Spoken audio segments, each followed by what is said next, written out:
Hey everybody, Who's Your Jedi here with another review for you. This time I'm going to be talking about episode 4 of Ultimate Spider-Man entitled Venom.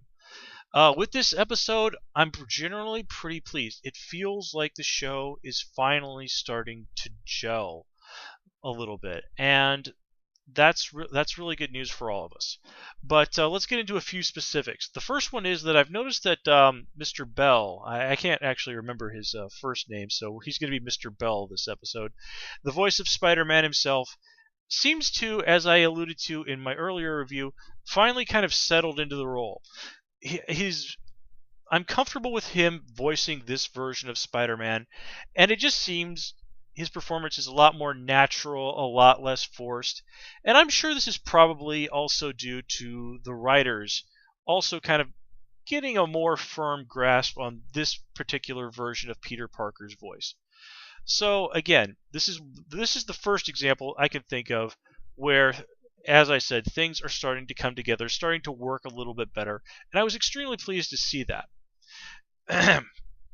Now, one thing that I was actually surprised to see in this episode was them basically showing us, pixelated of course, Spider-Man's butt. Yeah, I didn't see that coming. Honestly, the fact that they even did this on a show, like this show, it completely surprised me. I just did not see it coming. This feels more like something I'd see from a show, one of those Fresh TV shows. That's actually the name of the people that make them, Fresh TV, from Canada. The guys who make Total Drama and 16, if you've ever seen those shows, which both of which I genuinely recommend. They're both quite good.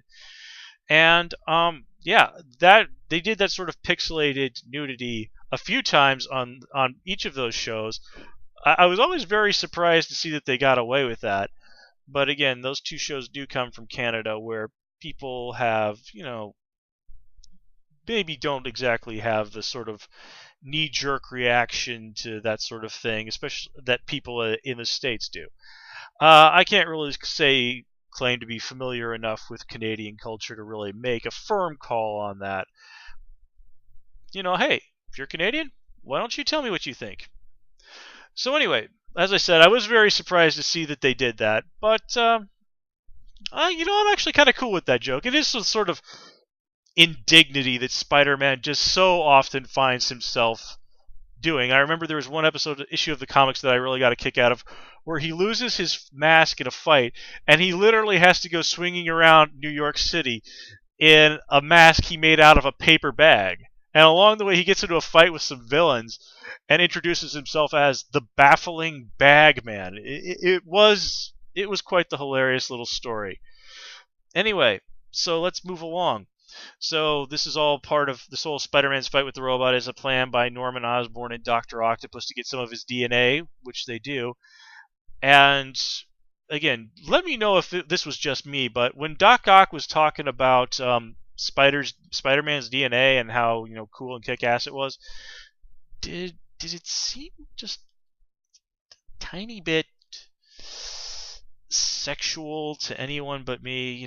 Maybe just being on the internet around all the other perverts on the internet, let's not mince words here, has just ruined and horribly polluted my mind. Then again, I have a pretty good idea of the things that go on in my mind, and yeah, there's only so much more you can dirty up something that's already rather dirty.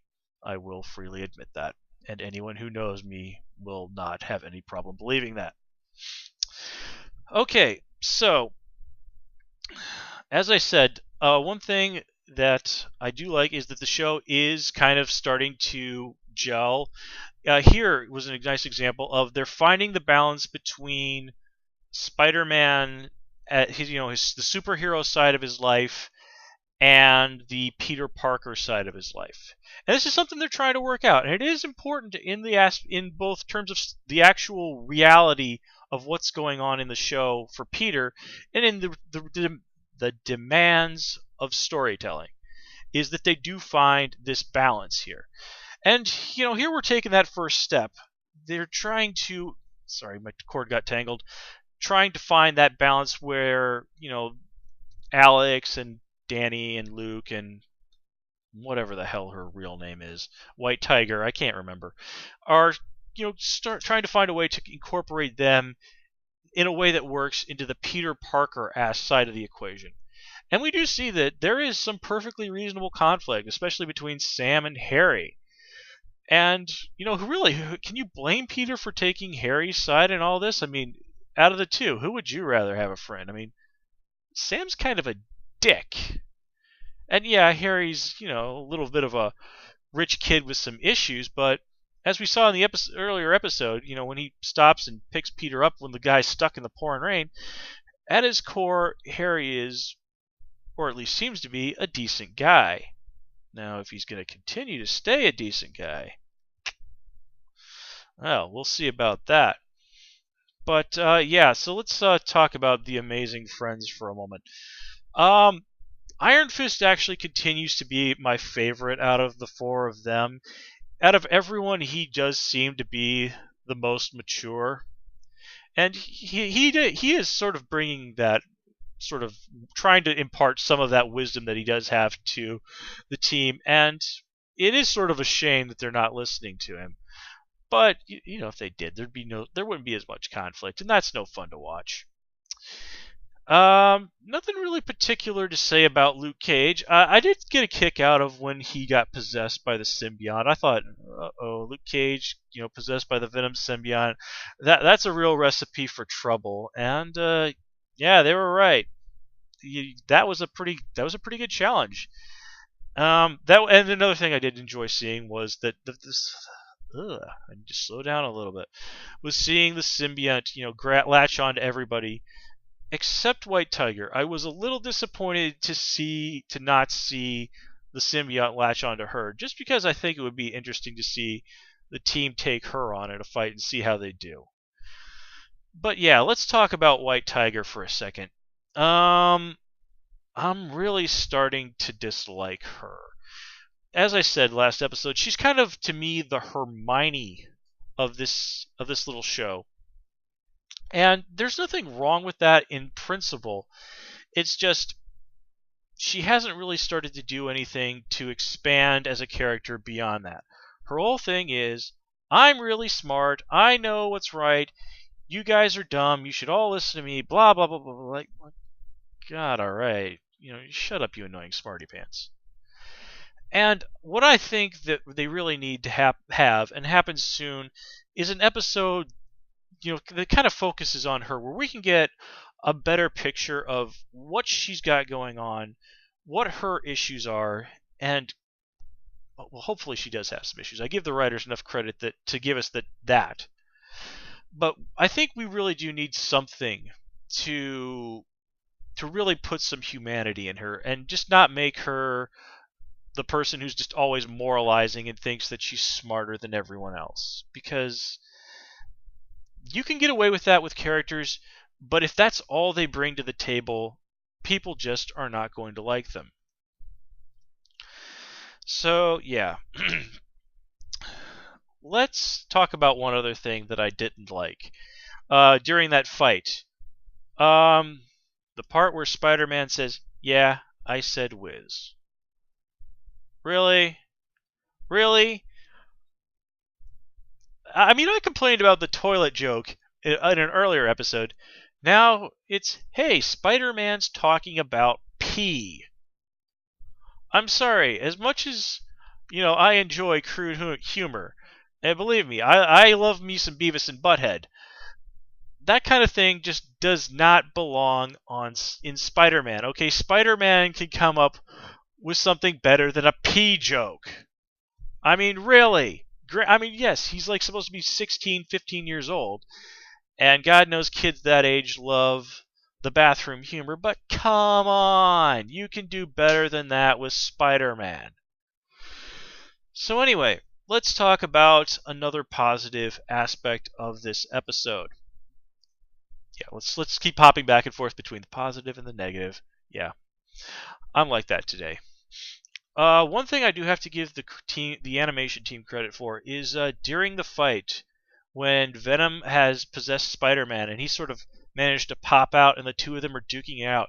Just the way everything was moving and twirling around, that was really beautiful. That was so well animated. I was extremely impressed. I mean, this even tops some of the really cool fights that some of the really cool scenes that we saw with the team fighting Doctor Doom, the Doctor Doom robot last episode, which really impressed me. So, overall, animation is improving. Well, animation is always quite good and is still continuing to impress. The voice acting is also improving, and the story itself is coming together more. Now, the very end, what's going on with Harry trapping some of the Venom symbiote in the bottle? I'm kind of wondering if we might not ultimately be seeing the first step towards seeing Carnage. I'd be cool with that, but Carnage is one of those characters that, unless he's really raising some serious hell, just doesn't work. You know, he really has to be the scary, killing everybody left and right guy, in my mind, to really be a genuinely interesting threat. Although, hopefully, we don't get a retread of the Maximum Carnage storyline from the comics, because God knows, even the people at Marvel said, yeah, this is crap. So anyway, I still have a few minutes left, and I'm glad for that, because there's something I wanted to talk to you guys about, and that's kind of hit me about this show. And now I've seen a lot of some of the other reviews that folks out there have done, and while everybody is certainly entitled to their opinion, I want to address some of the negative things that people have said about this show. Now, again, so far I'm still on board. I think the show has potential. But one thing this really reminded me of was almost 10 years ago, hard to believe it's been that long, when the first episodes of the Teen Titans cartoon came on the air.